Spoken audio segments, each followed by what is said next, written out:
There's no feeling more intense than starting over.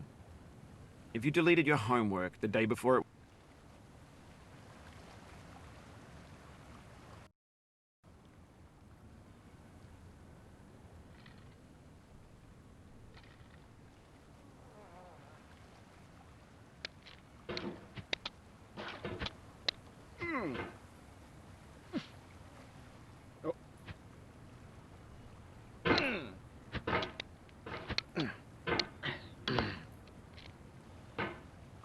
There's no feeling more intense than starting over. If you deleted your homework the day before it was due, as I have, or if you left your wallet at home and you have to go back after spending an hour in the commute. If you won some money at the casino and then put all your winnings on red but it came up black. If you got your best shirt dry cleaned before a wedding and then immediately dropped food on it. If you won an argument with a friend and then later discovered that they just returned to their original view. Starting over is harder than starting up. If you're not ready for that, like if you've already had a bad day, then what you're about to go through might be too much. Feel free to go away and come back. I'll be here. Alright, thanks for coming with me on this trip. I'll understand if you have to take a break at any point. Just find a safe place to stop and quit the game. Don't worry, I'll save your progress, always. Even your mistakes. This game is a homage to a free game that came out in 2002, titled Sexy Hiking. The author of that game was Jazzuo, a mysterious Czech designer who was known at the time as the father of B games. And B games are rough assemblages of found objects. Designers slap them together very quickly and freely, and they're often too rough and unfriendly to gain much of a following. They're built more for the joy of building them than as polished products. In a certain way, Sexy Hiking is the perfect embodiment of a B game. It's built almost entirely out of found and recycled parts, and it's one of the most unusual and unfriendly games of its time. In it, your task is simply to drag yourself up a mountain with a hammer. And that act of climbing, in the digital world or in real life, has certain essential properties that give the game its flavor. No amount of forward progress is guaranteed. Some cliffs are too sheer or too slippery. And the player is constantly, unremittingly in danger of falling and losing everything. Anyway, when you start Sexy Hiking, you're standing next to this dead tree that blocks the way to the entire rest of the game. It might take you an hour to get over that tree, and a lot of people never got past it. You prod and you poke at it, exploring the limits of your reach and your strength, trying to find a way up and over.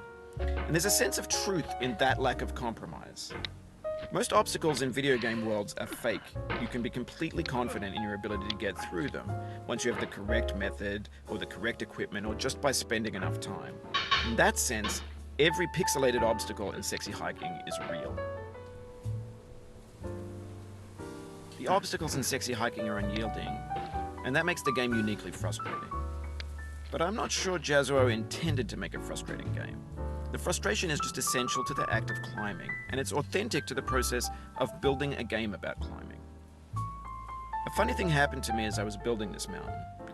I'd have an idea for a new obstacle, and I'd build it, test it, and it would usually turn out to be unreasonably hard. But I couldn't bring myself to make it easier. It already felt like my inability to get past the new obstacle was my fault as a player rather than as a builder. Imaginary mountains build themselves from our efforts to climb them, and it's our repeated attempts to reach the summit that turns those mountains into something real. When you're building a video game world, you're building with ideas, and that can be like working with quickset cement. You mold your ideas into a certain shape that can be played with, and in the process of playing with them, they begin to harden and set until they're immutable, like rock. And at that point, you can't change the world. Not without breaking it into pieces and starting fresh with new ideas.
Wh-